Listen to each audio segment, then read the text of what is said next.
Those are actually two entities down in the lower levels that no one's allowed in. Some brave adventurers tried, we had rescued them.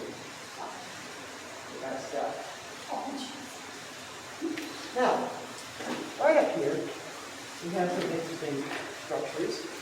We have a mother and her child, Skid Rock, Chris Rock, and Wayne Johnson. What I call the Ninja Turtle hands. I heard somebody say it almost looks like a hammer, but I really don't see it. Now, if you guys look right here, you see the mud and clay. That is about what Dr. Ramos and his men had to walk through to get through this cavern. So you can imagine why we had to fix that pretty quickly. Now, some of you may have noticed the big rock. Now, what may look like a stalagmite is actually a stalactite. This actually fell from the room next to us, which is the biggest room. What happened was this fell years before Dr. Ramos and his men found it. But what happened was it was a stalactite from the room that broke off and fell. As you can see, the tip is missing. It broke off the tip and it hit the floor.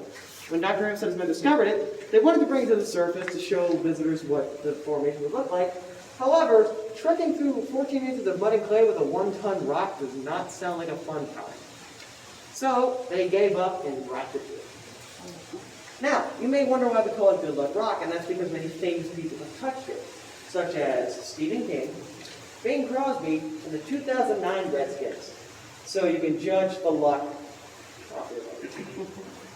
Now, you may notice the shiny appearance of the rock. If you remember, I mentioned we have oils in our skin. This is what happens if we touch them.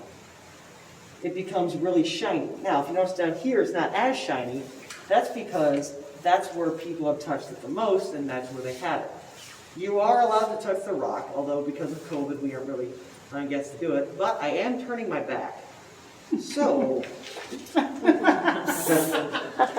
ahead. If you guys actually look over here in this alcove as you're coming up,